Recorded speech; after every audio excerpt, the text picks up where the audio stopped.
গেছি, প্রচণ্ড তাড়াহুড়ো করছে আশিস, এসে দুবার বকাও দিয়ে গেল। চলো তাড়াতাড়ি করে বেরোই, তারপরে কে কেমন রেডি হয়েছে সেটা তোমাদের গিয়ে দেখাচ্ছি। এখন তাড়াতাড়ি করে নিচে নামছি। আশিস অলরেডি আমাদের তাড়া দেওয়া স্টার্ট করে দিয়েছে, সবার লাস্ট অ্যাজ ইউজুয়াল আমি আর আমার মা সামনে নামছে, আমি নামছি। চলো তাড়াতাড়ি করে যাই, তারপর সবাইকে দেখাচ্ছি।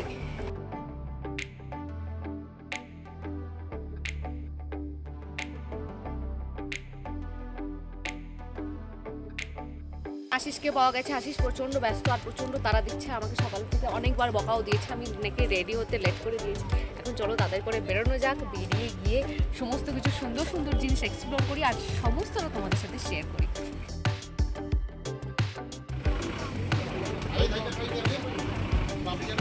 চলে এসেছি আমরা রোপওয়ের কাছে, আর সৃজা এবার হাই কর। সৃজা ওখানে মোমো খাবে, মোমো একটা বড় না।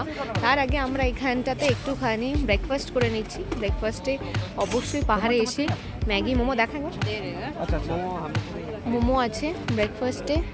কিছু নেই, হ্যাঁ দিচ্ছে চামচ দিচ্ছে। খাবো তো না, সিজার মায়ের আর বাবা। কি খাচ্ছ? স্পেশাল দার্জিলিং স্পেশাল ম্যাগি, খুব সুন্দর। পাহাড়ে এসে যদি মোমো ম্যাগি না খাওয়া হয় তাহলে আর কি খাবে? আমার তো জাস্ট দারুণ লাগে। আমি এমনিতেই ম্যাগি খেতে ভালোবাসি, আর এখানে এসে ম্যাগি আমি ভেবেছিলাম আমি কিছু খাবো না।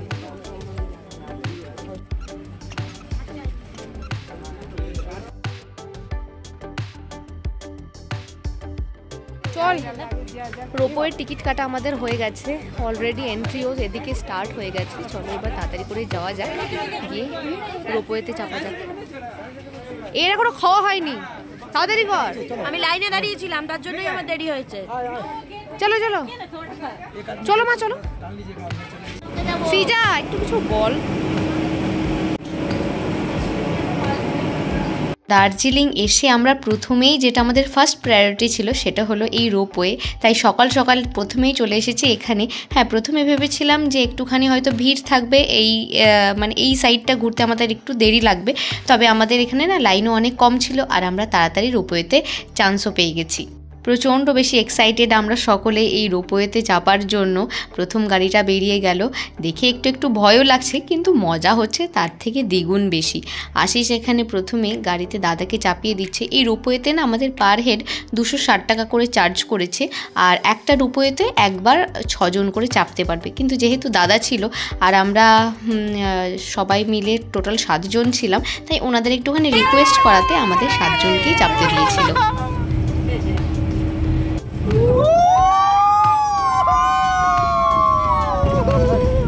মা ভয় পাচ্ছে,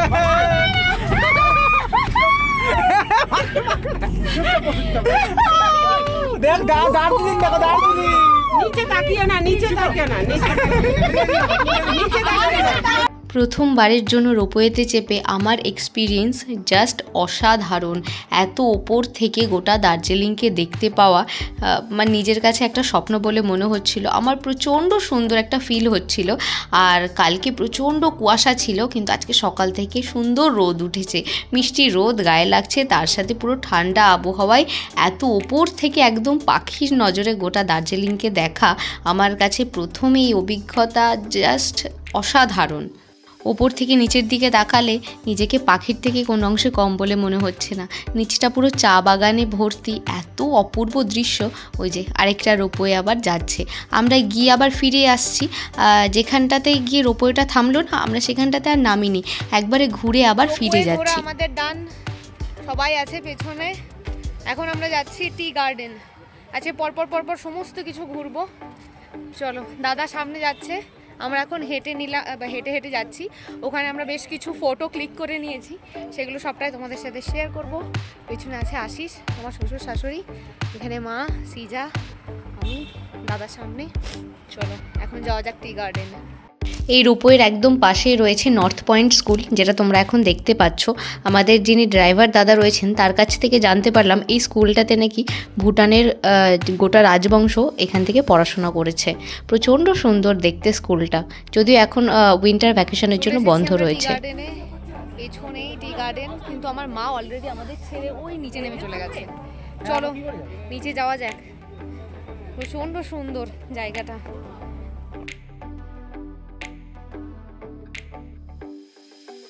বাপরে, আর পড়লে আমাদের মধ্যে সিজাই পড়বে ধাপাস করে। শোন, আমি কিছু তো সবসময় আসিস আমাকে উল্টো পাল্টা বলে গো, আমি মোটেই পড়ে যাবো না। আমার মা অলরেডি অনেকটা আমাদের ছেড়ে চলে গেছে। আচ্ছা মা সত্যি সত্যি কই রে?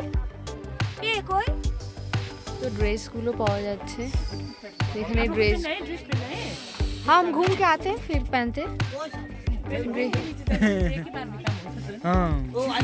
ড্রেসগুলো পাওয়া যাচ্ছে যেগুলো পরে সবাই ফটোশ্যুট করবে, আমরাও পরার চিন্তা ভাবনা করছি। কিন্তু এখানকার জাস্ট সামনের ভিউটা দেখো,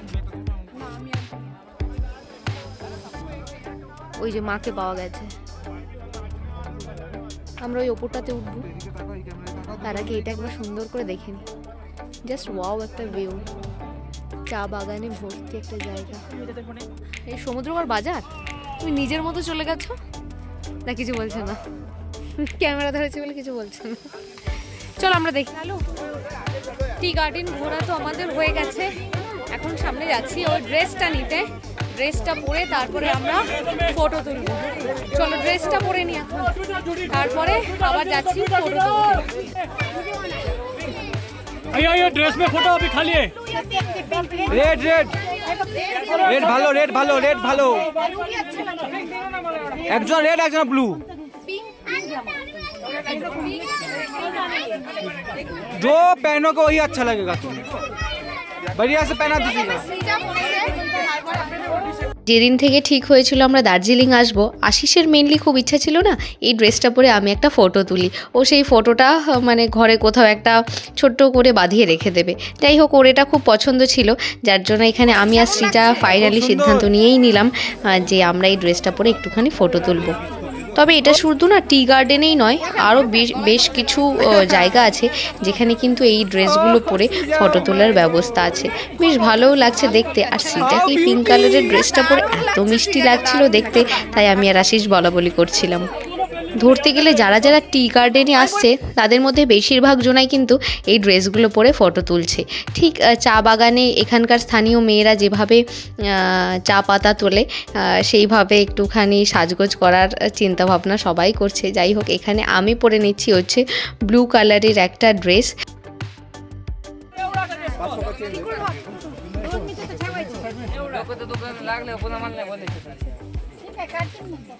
এইখান থেকে চল, অন্য জায়গায় চল। এইখানে একটা ছবি তুলে দিই সুন্দর।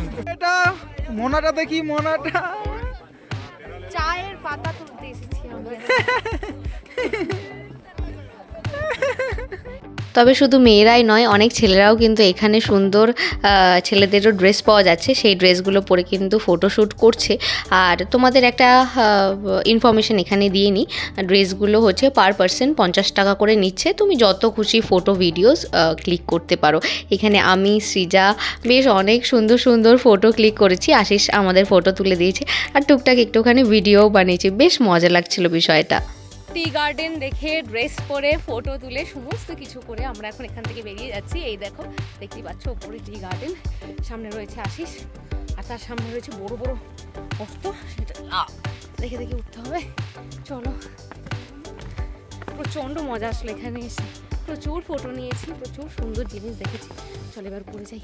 টি গার্ডেন ঘোরার পর গার্ডেনের একদম ওপরটাতেই না এরকম চায়ের বেশ কিছু দোকান রয়েছে, যেখানে ওনারা আমাদের একটু মিল্ক টি হচ্ছে অফার করছিল টেস্ট করার জন্য। যদি ভালো লাগে তাহলে ওনাদের কাছ থেকে আমরা একদম ফ্রেশ চা পাতা কিনে নিয়ে যেতে পারবো। সেটাই আমরা এখানে সবাই মিলে ট্রাই করছি। তবে এই চা বাগানে যে আমরা ঘুরছিলাম, আমার মাকে হঠাৎ করে খুঁজে পাওয়া যাচ্ছিল না। এখন দেখো মার হাতে একটা রয়েছে হলুদ রঙের প্যাকেট, যার মধ্যে মা অনেক গোটা গরম মশলা কিনেছে। এখানে সাইডে এক জায়গায় গোটা গরম মশলা বিক্রি হচ্ছিল। আমার মা নিজে নিজেই গোটা জায়গাটা এক্সপ্লোর করছিল। যাই হোক, তাই মাকে বলছিলাম যে তুমি কোথায় চলে গেছিলে। আর আশিসের হাতে রয়েছে এই ফ্রেশ চা পাতাগুলো, এটা দিয়েই কিন্তু আশিসের হাতে যে মিল্ক টিটা রয়েছে সেটা বানানো হয়েছে। চাটা খেয়ে না আমাদের বেশ ভালো লেগেছিল, তাই আমরা সবাই ঠিক করেছিলাম, মেনলি আমার মা আর শাশুড়ি মা দুজনেই প্রথমে ঠিক করেছিল যে বাড়ি যাওয়ার সময় এই চা পাতা কিছুটা নিয়ে যাবে। এইভাবে দেখো চা পাতাগুলোকে এখানে প্যাকেট করে করে রাখা হচ্ছে। যারা টি গার্ডেনে আসছে সবাইকেই ওনারা এই মিল্ক টিটা অফার করছে। খেয়ে যদি ভালো লাগে তারা কিছুটা বাড়ি নিয়ে যাচ্ছে। আমরাও বেশ কিছুটা চা পাতা নিয়ে নিয়েছি বাড়ির জন্য। নেক্সট আমরা চলে এসেছি এই টিবেটিয়ান রিফিউজি ক্যাম্পে। যতদূর আমি এটার সম্বন্ধে জেনেছি যে তিব্বত থেকে ওনাদের তাড়িয়ে দেওয়ার পর এখানে এসেই ওনারা বসতি স্থাপন করেছেন। আর রেশমের বিভিন্ন জিনিস থেকে শুরু করে কার্পেট, চাদর এইগুলো তৈরি করেই কিন্তু ওনারা নিজেদের জীবিকা নির্বাহ করেন। বিভিন্ন পর্যটক যারা এখানে আসছে সবাই কিন্তু ওনাদের জিনিসপত্র দেখছে, এমনকি কেনাকাটাও করছে। মেনলি আমি আর আশিস যেখানে যাই সেখান থেকে সেই জায়গাকার ফ্রিজ ম্যাগনেট কালেক্ট করি, সেটাই আশিস এখন দেখছে। এবার তো ফিরে যাওয়ার সময় আমাদেরও নিয়ে যেতে হবে।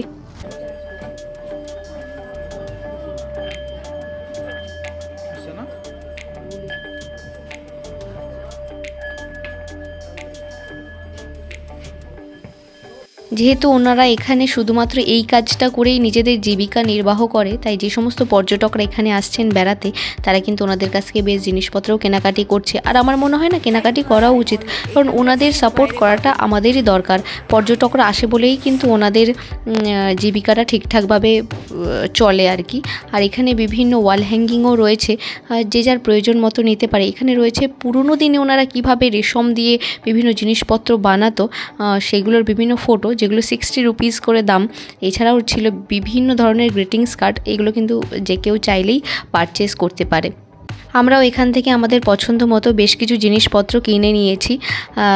বেশ কিছু দু একটা স্টল নিয়েছি, বেশ সুন্দর সুন্দর স্টল ছিল। আর ওনারা বলছিলেন যে এখানে আমরা যে জিনিসগুলো নিচ্ছি এগুলো কিন্তু বাইরে পাওয়া যাবে না। রয়েছে একটা মিউজিয়াম, আমরা এখন যাচ্ছি সেখানেই। জানি তো, চলো শপিং হয়ে গেছে, টুকটাক এখান থেকে একটু শপিং করে নিলাম। এখন যাচ্ছি ওপরে মিউজিয়ামে। এই রিফিউজি ক্যাম্পের ওপরটাতে একটা মিউজিয়াম মতো আছে, যাচ্ছি এখন সেখানেই। তবে মা আর আমার শাশুড়ি মা একটুখানি হাঁটতে অসুবিধা হচ্ছে, তাই ওনারা নিচে রয়েছে। দেখো ওপরটাতে আবার সুন্দর একটা বৌদ্ধ মন্দিরও রয়েছে। তারাও নিচ থেকে ওদের একবার ডাকি। ওই যে নিচে দাঁড়িয়ে রয়েছে, সিঁড়ি ভেঙে আর ওপরে ওঠেনি। আসলে পাহাড়ি এলাকা তো এমনিতেই পায়ে একটু অসুবিধা, তারপর চলতে আরও অসুবিধা হচ্ছে। এই মন্দিরটার পাশেই একটা বাড়িতে দেখো কত কিউট কিউট পপি রয়েছে। আর সৃজা যেখানে ওরা আছে সেখানেই আছে, তো সৃজা ওদের সাথে একটুখানি সময় কাটাচ্ছে। কি অসম্ভব সুন্দর একটা বৌদ্ধ মূর্তি। এখানেও বেশ একটা না শান্ত ভাব চারিদিকে বিরাজ করছে। কত যে সুন্দর এই জায়গাটা তার বলার মতো না। আর এই ওপর থেকে ভিউ প্রত্যেকটা জায়গার এত সুন্দর, মানে যেখানে যাচ্ছি সেখানেই দাঁড়িয়ে যাচ্ছি। আশিস আমাকে বলছে এখানে ক্লাইম্ব করতে। ওমা উঠবো? আমার না ওঠার হেলমেট ফেলমেট পুরো কিচ্ছু হবে না। একজন থাকুক, দেখো দুজনা হেল্পার আছে, ও যে নামছে কিন্তু ওকে ধরে করে একজন নামাচ্ছে না। না একদম খারাপ, একদম খারাপ। এখানে দেখে মনে হয় কি বলছিস আশিস? ও আমি তো বলবো না না এক্সপেরিয়েন্স হয়ে যাবে আপনার। দেখি ওটো দেখি। যে কজন মিলে আমরা দার্জিলিং বেড়াতে গেছিলাম, বলতে গেলে সবার একেবারে বিরুদ্ধে গিয়ে শুধুমাত্র আশিসের সাপোর্টে ফাইনালি আমি রাজি হয়ে গেছি রক ক্লাইম্বিং করার জন্য। এই অ্যাক্টিভিটিগুলো আশিস আমাকে বাড়ি থেকেই বলে নিয়ে এসেছিলো যে এগুলো কিন্তু করতে হবে। আশিস যাচ্ছে না কারণ ওর হাতে একটু অসুবিধা আছে, মানে ওর হাতে একটু ব্যথা হচ্ছে, যার জন্য আশিস গেল না। কিন্তু আমি কিন্তু উঠে গেছি। আশিস আমাকে এত বেশি সাহস দিয়ে দিয়েছে যে বাকিরা আমাকে ভয় দেখাচ্ছিলো, বা বাকিরা আসলে ভয় পাচ্ছিল যে উঠবো, আবার যদি পড়ে টরে যাই, লেগে টেগে যাই তাহলে কি হবে। কিন্তু সবার সব কিছু উপেক্ষা করে আমি উঠে গেছি। প্রচণ্ড বেশি মজা হচ্ছিল, মনে হচ্ছিল যেন কি একটা জয় করে ফেলেছি। যতটা ভয় পাচ্ছিলাম অতটা ভয়ের কিছুই না, বেশ উঠে গেলাম, মজা লাগছিল। উঠে ওপর থেকে একটুখানি হাই হ্যালো করে এমন একটা ভাব করলাম যেন কত কিছু করে ফেলেছি। আসি সুন্দর সুন্দর আমার ফটো ক্লিক করছিল, কিন্তু তার সাথে সাথে নিচ থেকে আমার বাড়ির লোক সবাই চাচাচ্ছে আস্তে, দড়ি ছাড়বি না, আস্তে আস্তে নাম, যেরকম হয় আর কি। দেখো বাড়ির লোকের সাথে এসে আমি বলবো এই সমস্ত অ্যাক্টিভিটি না করাই ভালো। তারা এত প্রচণ্ড বেশি ভয় পায়, মানে তুমি তাদের থেকে বেশি ভয় পেয়ে যাবে। এরপরেই আমরা চলে এসেছিলাম পদ্মজা নাইডু হিমালয়ান জিওলজিক্যাল পার্কে, যেটাও কিন্তু আমরা শুনেছি প্রচণ্ড সুন্দর। চলো ভেতরে গিয়ে দেখি। আশিস গেছে টিকিট কাটতে, আশিস গেছে টিকিট কাটতে, আশিস এখানে টিকিট কাটার জন্য লাইনে দাঁড়িয়ে পড়েছে। এরপরে আমরা যাব জুতে। চলো আমরা কোথায় যাচ্ছি আশিস? আমরা খেতে যাচ্ছি, এখন আমরা খাবো। অনেকটা আমরা হেঁটে চলে এসেছি অলরেডি। এই দেখো ওইখানটা চলো, এখানে গড়ানো নিচে হরিণ ঘোরাঘুরি করছে। ও দিদি ওই দেখো আলাদা আলাদা নাকি? এখানে হনুমান হরিণ, এটা আলাদা হরিণ। কোথায়? লেখা আছে ওখানে কি? ওইখানেও আছে কি একটা, চলো গিয়ে দেখি। হরিণের দেখা পেয়ে গেছি। চলো চলো। বাঘ নেই? সব আছে, বাঘটা সব আছে।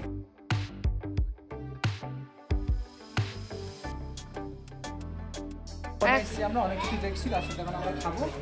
আমরা মেনু কার্ডটা নিয়ে নিচ্ছি, ভেতরে জায়গা পাইনি, পেছনে লোক দাঁড়িয়ে আছে, সাইড দিয়ে দাও। সরি। আমরা এখন অল্প দিয়ে দিই, তারপরে ফাঁকালে ভেতরে যাবো।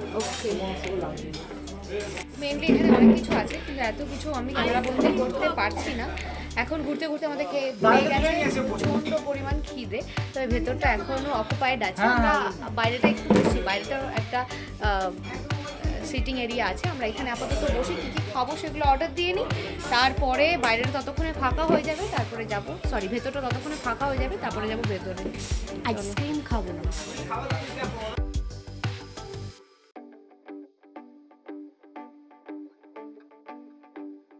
জুয়ের ভেতরেও কিন্তু বিভিন্ন ধরনের অ্যাক্টিভিটি ছিল, আর এই অ্যাক্টিভিটি করতে আমি আর আশিস প্রচণ্ড বেশি ভালোবাসি, কিন্তু কারণ আর অতটা এনার্জি নেই যে এখন এতক্ষণ বসে থাকবে, তাই আমরা এগুলোকে বাদ দিয়ে দিয়েছি, আর কিছু করিনি। এবার আমরা যাব এইখানে, চলো।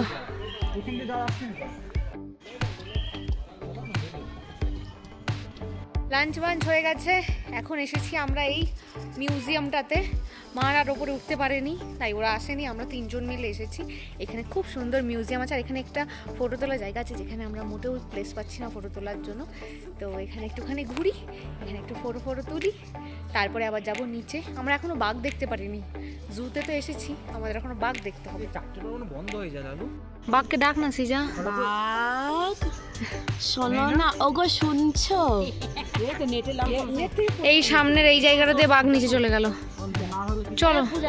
বাঘ এখন আসবে না। খুব সত্যি কথা বলতে এত কাছ থেকে বাঘ এর আগে আমাদের এই কজনের মধ্যে কেউ দেখেনি।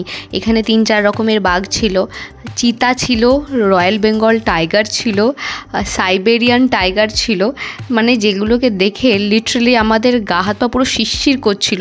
মানে দেখে মনে হচ্ছিল ও যেন খাঁচার ভেতর থেকে বলছে যে একবার শুধু খুলে দে, তারপর আমাকে দেখ। বিশেষ করে ভয়ানক ছিল এই দুটো বাঘ, একটা হচ্ছে রয়্যাল বেঙ্গল টাইগার আর এই সাইবেরিয়ান টাইগারটা। দেখে না পুরো গায়ের লোম খাড়া হয়ে যাচ্ছিল। এছাড়াও ছিল বিভিন্ন ধরনের পাখি, জংলি বিড়াল, যার নামগুলো না ওখানে লেখা ছিল, কিন্তু সবকটা এই মুহূর্তে আমার মনে পড়ছে না। এই ব্লগটা আরও বড় হয়ে যাবে, যার জন্য এটা এখানেই এন্ড করছি। আজকের দিনের বাকি পার্টটা নেক্সট ব্লগে তোমাদের সাথে শেয়ার করব। দেখা হচ্ছে নেক্সট ভিডিওতে।